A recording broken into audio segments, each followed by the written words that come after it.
तो चलो guys second story को स्टार्ट करते हैं। तो जापान में 95% अगर कोई चीज़ें गुम हो जाती है जैसे पर्स बैग तो वो अपने ओनर के पास रिटर्न हो जाती है। मगर इसका मतलब ये नहीं है कि सारी दिक्कतें ख़त्म हो गई। दिक्कतें तो अब यहाँ से शुरू होंगी आगे। तो अभी स्टार्टिंग में इस स्टोरी में 3 करेक्टर है, एक हस्बैंड, वाइफ और उसका किड। तो वो लेडी अपने बच्चे से कहती है कि आज हमें फ्री टाइम मिला था बाहर घूमने जाने का, तो तुम्हारे पापा ने अपना पर्स खो दिया। तो फिर वो अपने पापा को बोलता है कि मुझे बहुत मज़ा आया। वो लेडी अपने पति को चिढ़ाने के लिए बोलती है कि तुम्हारा पर्स तो अब खो गया, उसमें तुम्हारी बहुत सारी चीज़ें ज़रूरी थी जैसे आईडी वगैरह हो गई, तो अब तुम क्या करने वाले हो। तो फिर दरवाजे पे कोई नॉक ही कर रहा होता है। फिर वो जाके बाहर दरवाज़ा खोलता है तो दरवाजे के बाहर जो आदमी खड़ा होता है वो कहता है कि मैं पुलिस स्टेशन से आया हूँ, मेरा नाम हथौड़ी है। और वो पुलिस ऑफिसर कहता है कि अगर मैं गलती नहीं कर रहा तो तुम सकाई हो ना।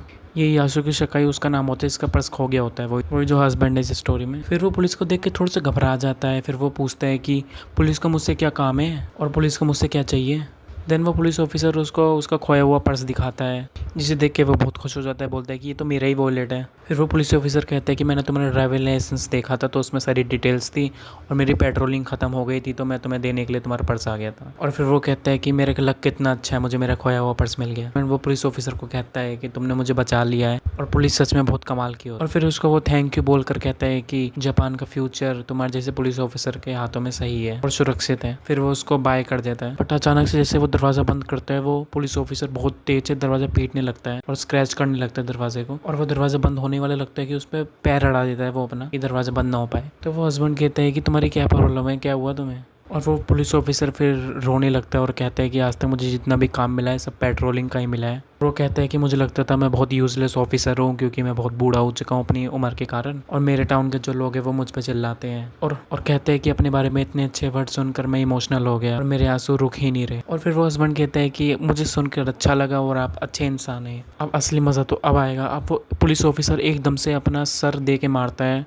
दरवाजे में और उसका जो हेड होता है वो दरवाजे के अंदर आ चुका होता है और वो काफ़ी क्रीपी सा लग रहा होता है। पुलिस ऑफिसर कहता है कि मैं आपसे और भी ज़्यादा अच्छे से काम करूँगा पूरी मेहनत के साथ और तुम्हारी एक्सपेक्टेशन पे खरा उतरूंगा। देखिए अब से मैं अपना बेस्ट देना चालू करूंगा कि मैं तुम्हारे कुछ काम आ पाऊँ। फिर वो पुलिस ऑफिसर बाय बोलकर दरवाज़ा बंद करके वहाँ से चला जाता है। जब पुलिस ऑफिसर ने वो पर्स लुटाया था तो उसको कई दिन बीत चुके हैं। अब वो जो हस्बैंड होता है वो कहीं पे जा रहा होता है, फिर से उसका वॉलेट गिर जाता है। फिर वो अपने वॉलेट को देखने के लिए इधर उधर देखने लगता है, कहते हैं कहाँ गया। और फिर जो पुलिस ऑफिसर होता है वो सडनली उसको वहाँ पे मिल जाता है और उसको कहता है कि मिस्टर शकाई, कहते तुमने अपना वॉलेट गिरा दिया था, लो अपना वॉलेट लो। और शकाई उसको देख के थोड़ा सा शॉक्ड हो जाता है। तो वो पुलिस ऑफिसर को कहता है रुको 1 मिनट, तुमने कहा मैंने पर्स गिरा दिया। और फिर पुलिस ऑफिसर वहाँ से चला जाता है, कहता है ये मेरा रोज का काम है, मुझे थैंक्स बोलने की कोई ज़रूरत नहीं है। शकाई कहता है कि वो पुलिस ऑफिसर बार बार उसको कहीं ना कहीं देखने को मिल जाता है। पुलिस ऑफिसर उसको बार बार कहीं ना कहीं मिल जाता है जो कि उसको बहुत वेird सा लग रहा था। और फिर दिखाया जाता है शकाई अपने बेटे के साथ आइसक्रीम लेके जा रहा होता है, उसको कहता है कि उसे गिरा मत देना। आयरनी देख रहे हो इसकी, ये खुद तो अपना वॉलेट गिरा देता है मगर वो पुलिस ऑफिसर फिर से उनके पास आ जाता है, कहता है तुमने ये कैन गिरा दिया है। तो शकाई पूछता है कि ये कैन तुम्हें कहाँ से मिला था।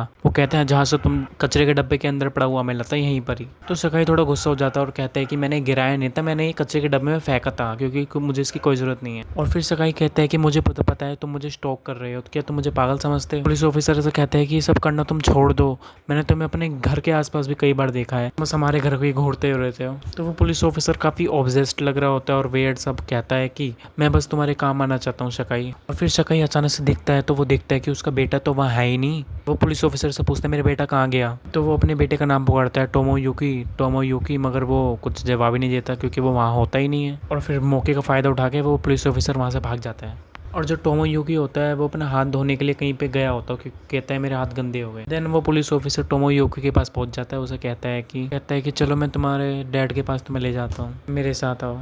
मगर टोमोयुकी को कुछ अजीब सा लग रहा होता है तो वो भाग जाता है वहाँ से, मगर पुलिस ऑफिसर उसको पकड़ लेता है और उसको एक किक मारता है। और फिर वो पुलिस ऑफिसर कहता है कि अगर मैं इसको मिस्टर सकाई के पास लेके जाऊंगा तो वो बहुत ज़्यादा खुश हो जाएंगे, मुझे अप्रिशिएट करेंगे, मेरी तारीफ़ करेंगे। फिर वो उस बच्चे का सर वो टोमोयुकी का सर अपने पैर से कुचलने लगता है और वो बच्चा फिर वहाँ पे रो रहा होता है, चिल्ला रहा होता है रुक जाओ। देन टोमोयुकी उसकी आंख में मिट्टी फेंक देता है